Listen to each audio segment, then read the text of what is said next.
Good morning! Bagong araw at bagong vlog na naman tayo ngayon. Kaya tara at samahan po kami sa panibagong activity ang gagawin namin ngayon. Napakaganda talaga pagmasdan ng paligid. Lalo na kung sa pagising mo ganito ka-green ang makikita mo. Tahimik at malayo sa transportasyon. Mga huni lang ng hayop ang halos maririnig mo dito. At ang mga kakulitan na bata na nagbibigay ingay din sa loob ng bahay. Ngayong araw na din to ay nagpaawas na ng tubig sa fish pond. Dahil sa ito din yung pinakamagandang petsa ng sukat ng tubig. Bandang alas 9 na ng umaga kaya nag-prepare na din muna kami. For the outfit ay kailangan mag-jacket at magbalot ng katawan dahil sa magtatanghali na at masyadong tirik na rin talaga ang araw. Malapit lang naman pala yung pupuntahan namin dito. At dumating din dito yung pinsan at tita ng asawa ko dahil sa mangunguha din sila ng isda. Kasama din nilang super cute kong pamangkin na kaedad din ni Butchukoy. Sa unang dinaanan namin ay nagpaiwan na itong asawa ko dahil sa dito siya banda nakatoka para magtisid. Pagdating nga namin ay halos paliit na ang tubig. Pero hindi pwede magtagal sa pangunguha ng isda dahil sa maya-maya niyan ay pataas na rin ang tubig. Dito naman sa bandang harapan ay yung father-in-law ko ang nagtitisid. Sa mga nagtatanong pala kung ano yung tisid, ito po yung ginagamit pang lason sa isda. Tinunaw muna ang powder saka sinaboy sa tubig. May pagkapareho ito ng ginagamit sa palayan. Pero note lang po na safe pa rin ang mga ito kasi pag ginamit mo ang tisid sa isda, mawawalan lang po sila ng oxygen. At halos hindi naman po lahat nga talaga ay naapektuhan nito. May mga tinataplan pero yung iba ay nanghihina lang talaga. Nang umepekto na nga yung tisid ay makikita nyo nagsisitalunan na yung ibang isda. Pagkatapos na maisaboy na lahat ng tisid ay saka nasisimulan ang paghuli ng isda. Parang nakaka-enjoy nga talaga manghuli ng ganito. Gusto ko nga rin sana makisali maghuli kaso hindi ko magawa dahil sa kasama ko nga si Butchukoy at hindi ko naman basta-basta pwedeng iwanan. Bumaba na nga din dito si Tita at Kuya Brian. At syempre iwan kaming dalawa dito ni Ate Rose dahil sa pareho kaming dalawa may dalang bulingit. Baka di namin mamalayan yan mamaya ay nagjamming na yung dalawa mag-swimming. Tapos na rin magtisid sa unahan si Pogi kaya pumunta na siya dito. May mga pailan na din siyang nakuha habang nagtisid siya kanina. At pagdating dito ay continue na sa pangunguha ulit. Bandang alas 10 na nga ng umaga kaya medyo tirik na ang araw. Kaya kahit sobrang init talaga ay for the go pa rin ng mga boys. Nakukutan nga din talaga ako sa mga istang to. Yung tipong ang ganda talaga nilang hulihin kasi tumatalon-talon pa. Kaya ito nga si Pogi kumuha ng dahon kasi ang tataas ng talon at bumabalik pa sa tubig. Karamihan sa isda dito lang sa isang pond na to ay mga tilapia at bangus. Meron din naman ditong nahalong ibang klaseng isda pero kanti lang. Meron din naman mga katabi pa to. Pero hindi ito sinali dahil sa hindi kakayanin at hindi naman kayang pagsabayin. At ito lang talagang part na to ang kailangan kuhaan sa ngayon. Itong si Pogi ay seryosong seryoso na talaga sa paghuli habang yung anak ko ay tahimik lang na nanonood. At ito din yung araw na pinakamaganda talagang magpaawas ng tubig. Dahil pag ganitong mga pagkakataon ay tinitignan muna kung ilan ang sukat ng tubig sa kalendaryo. Medyo hindi na namin kinayang init. Kaya sumilong muna kami ni Butchukoy at magpahinga ng ilang minuto. Itong anak ko na kahit naiinitan ay hindi din nagre-reklamo. Sobrang lambing at tahimik talaga to. Nakapagpahinga na nga kami ng ilang minuto. Kaya babalik na kami sa dati naming pwesto para manood lang talaga at mag-video.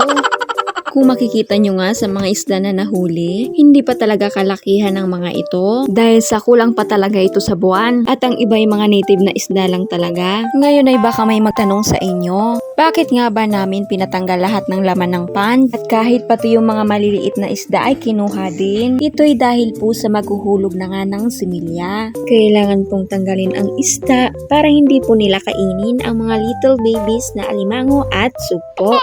May mga ilang isda kasi talaga na nangangain ng similya. Kaya malaking kahinayangan din talaga to. Dahil sa mga inilalagay na produkto talaga dito ay pinaglalaanan ng puhunan. Minsan nga ay natatanong ko sa asawa ko, "Kako, kumusta naman pumasok sa ganitong negosyo?" Ang sabi ay mahirap daw. Dahil sa syempre ay kailangan ng oras sa pag-asikaso. Lalo na't unang-una sa lahat ay kailangan talaga ang puhunan. At kahit na mahirap daw ay nakaka-enjoy pa din ito. Kapag nga nagkukwentuhan kami ng asawa ko, halos 80% siguro sa mga topic namin ay patungkol talaga sa negosyo at pinag-aaralan namin ang tamang hakbang at paraan kung paano paunlarin ang buhay. Dahil lahat naman tayo ay nangangarap na makaahon sa buhay. Mahirap talaga sa umpisa, kaya sa lahat ng diskarte ay kailangan talagang haluan ng sipag at tiyaga. Hindi pa man siguro ang tamang panahon ngayon, pero kung luluopin ay makakaahon din tayo balang araw. Sa next vlog nga ulit namin, ipapakita ko sa inyo ang paghulog ng similya at pupunta din kami ng BIFAR para mag-inquire. Nang mga nakaraan din pala may mga nagtatanong sa akin kung pwede daw bang mag-invest dito sa fish pond at nagtatanong kung magkano naman ba ang pwedeng makuha. Dahil sa nagkaroon ulit tayo ng idea ay ipapaliwanag po natin yan sa next vlog. Nauna na ngang umuwi itong sila tita at kami naman ay maya-maya pa aalis dahil sa sinisimot pa ni Pogi ang mga isda sa gilid-gilid.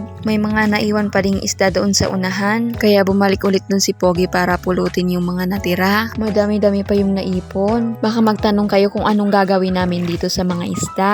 Yung iba sa mga yan ay ibibenta at yung iba naman ay gagawin namin daing para pang ulam. At hindi naman agad yan nasisira basta naibilad ng maayos. Lumipat na nga din kami ng pwesto dito ni Butchukoy para maabangan namin ang papa niya kasi natutuwa talaga siya pag nakikita niya ang mga isda. Abay, porket maliliit ang isda ay tawag ay baby shark.